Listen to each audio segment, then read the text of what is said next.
Eu queria falar hoje, falei sobre ferrovia, falei sobre as rodovias em outros momentos.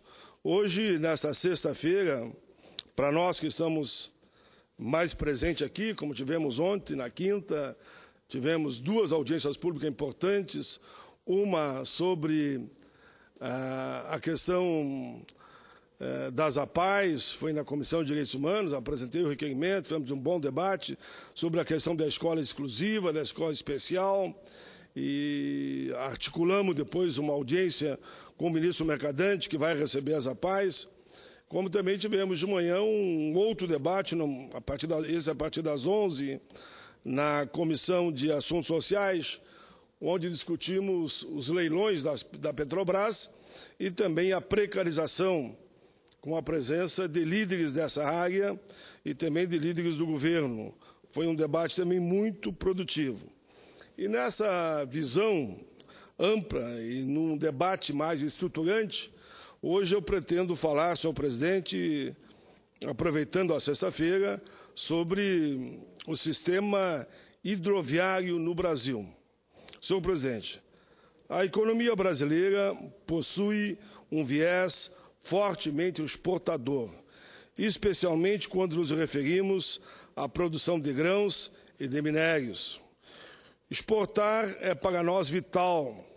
As divisas obtidas, além de gerar crescimento econômico, garantem a multiplicação de empregos e a prosperidade de milhões de brasileiros. Parcela esmagadora das exportações brasileiras é escoada por meio dos portos. As regiões produtoras, porém, se encontram muito distantes do mar, o que faz do transporte das mercadorias uma atividade primordial em nosso país.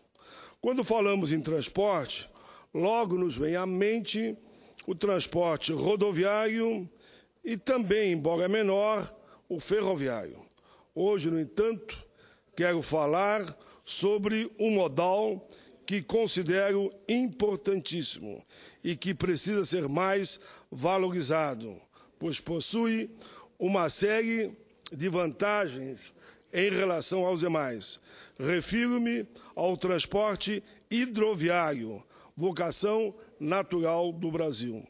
Segundo dados do Ministério dos Transportes, apenas 4% do transporte de cargas no Brasil é feito por meio das hidrovias. Para se ter uma ideia da distorção, a participação do transporte rodoviário na matriz de transporte de cargas é de 58%. Senhor presidente, se o Brasil investisse mais no modal hidroviário, colheria enormes frutos econômicos, ambientais e também sociais. Os benefícios sociais viriam da redução do número de acidentes nas rodovias brasileiras, que ainda vitimam a cada ano milhares de pessoas. Nós somos o segundo país do mundo com mais acidentes, se somarmos trânsito e trabalho. Ademais, nos rios, nossos rios possuem um enorme potencial para o transporte de pessoas a preços, com certeza, muito menores do que hoje é praticado nos ônibus e aviões. No ponto de vista ambiental, as vantagens são sem medida. O modal hidroviário apresenta eficiência energética 29 vezes superior ao rodoviário. Além disso, consome 19 vezes menos combustível e emite 6 vezes menos gás carbônico. Em outras palavras, é um meio de transporte ecologicamente correto e ambientalmente sustentável. Em termos econômicos, o transporte hidroviário permite substancial redução das tarifas e fretes, seja na circulação de pessoas, como já afirmei, seja na circulação de mercadorias.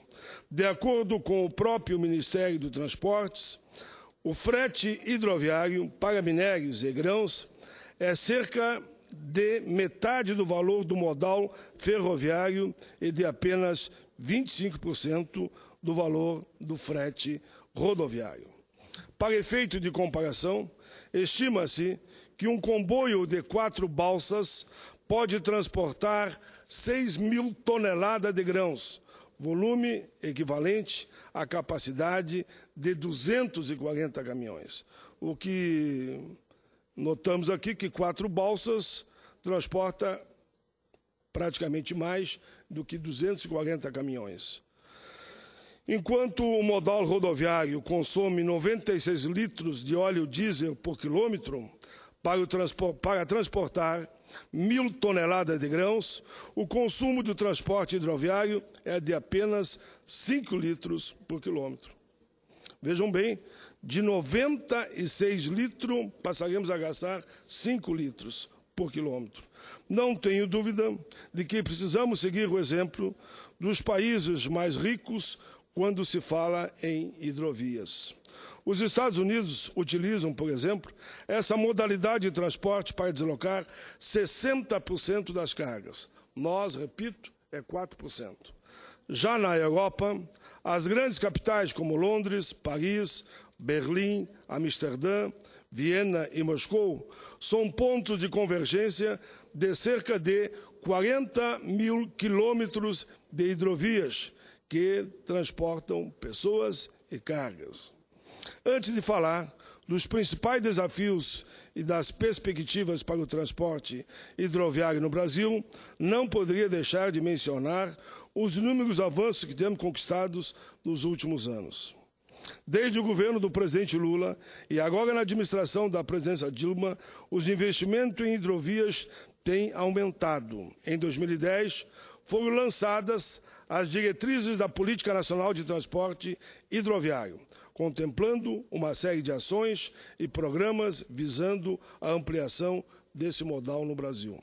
O aumento dos investimentos e o lançamento da diretriz já mostram os seus efeitos. Em 2012, dados do Ministério do Transporte, foram realizadas obras de adequação e melhoramentos específicos nos corredores das hidrovias do Madeira, Amazonas, Tapajós, São Francisco, Tietê, Paraná, Paraguai e Mercosul, com destaque para a drenagem pontual no rio Taquari e no tramo norte do rio Paraguai, bem como a sinalização no rio Paraná. Foram concluídos os terminais hidroviários de Manicoré, no Amazonas, e de Caí, na água, em Rondônia, e de Caí na água, em Rondônia. Além disso, 29 terminais estavam em execução, 17 no Amazonas, 3 no Pará e 1 em Roraima. É preciso também destacar o grande potencial socioeconômico da construção desses terminais, que proporcionam a melhor circulação de pessoas e dinamizam o transporte de carga e avançam na melhoria da qualidade de vida da própria população ribeirinha. Apesar de todos os avanços, ainda há enormes desafios à consideração, a consolidação e ampliação do transporte hidroviário no Brasil. Senhor presidente, é preciso fortalecer os mecanismos de gestão e o primeiro passo é investir na contratação de profissionais capacitados, concursados, é claro, para reforçar os quadros do Ministério dos Transportes e da Agência Nacional de Transportes Aquaviários. É preciso também investir pesadamente na capacitação do quadro funcional. É preciso garantir a melhoria do transporte hidroviário de passageiros, especialmente na região amazônica, onde esse meio de transporte é o mais utilizado. Temos, com certeza, de avançar, de melhorar a segurança, ampliar e modernizar as instalações portuárias, garantir a modicidade tarifária. Não podemos esquecer do forte impacto social que o transporte fluvial possui na nossa Amazônia. Não se pode deixar de mencionar a importância do transporte multimodal. Por óbvio, nossos rios não chegam a todos os lugares, mas, caso estejam interligados a terminais rodoferroviários, podem contribuir e muito para a diminuição dos custos do transporte e para o aumento da competitividade da economia brasileira, tanto internamente como no exterior. Além disso, o transporte hidroviário pode fazer o caminho inverso, garantindo a chegada de pessoas e mercadorias ao interior do Brasil, desde que exista, claro, na ponta um terminal multimodal que garanta a capilaridade do sistema. Entre os diversos desafios que poderia citar, destaco ainda a necessidade de aprimorar o processo de licenciamento ambiental das intervenções em hidrovias e a necessidade de construção de diversas eclusas Brasil afora.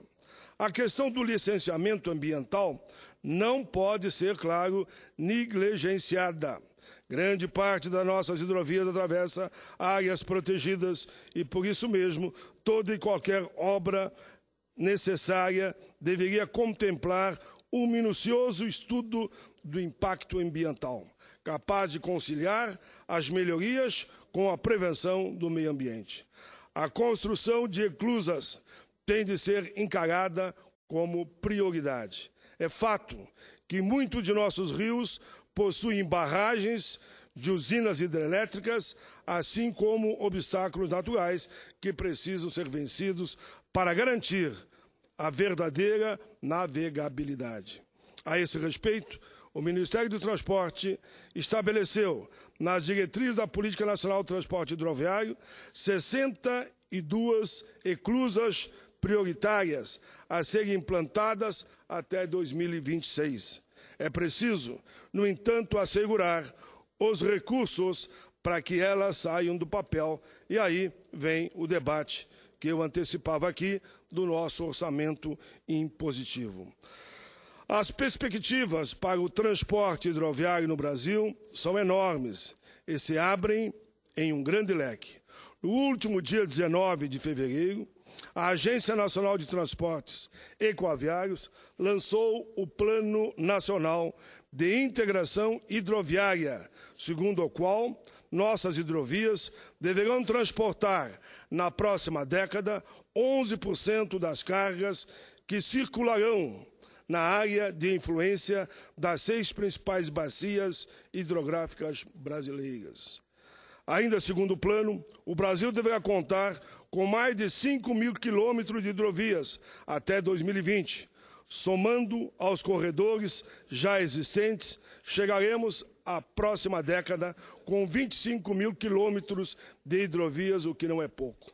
Já para 2030, a meta é atingir 30.000 quilômetros, ou seja, em 17 anos o Brasil aumentará em 50% a sua malha hidroviária. O documento contempla também uma atividade que considero fundamental: o levantamento de novas áreas com potencial para a implantação de hidrovias, portos e terminais no interior do nosso país. O estudo abrange a identificação dos principais produtos de cada uma das regiões que podem receber as hidrovias, além de qualificar os fluxos atuais e futuros da comercialização e também do transporte. Antes de encerrar, senhor presidente, não poderia deixar de destacar uma notícia, eu diria, alvissareira, e que beneficia diretamente o meu estado, o Rio Grande do Sul. Após décadas de debate, a hidrovia do Mercosul, ou hidrovia Brasil-Uruguai, finalmente sairá do papel.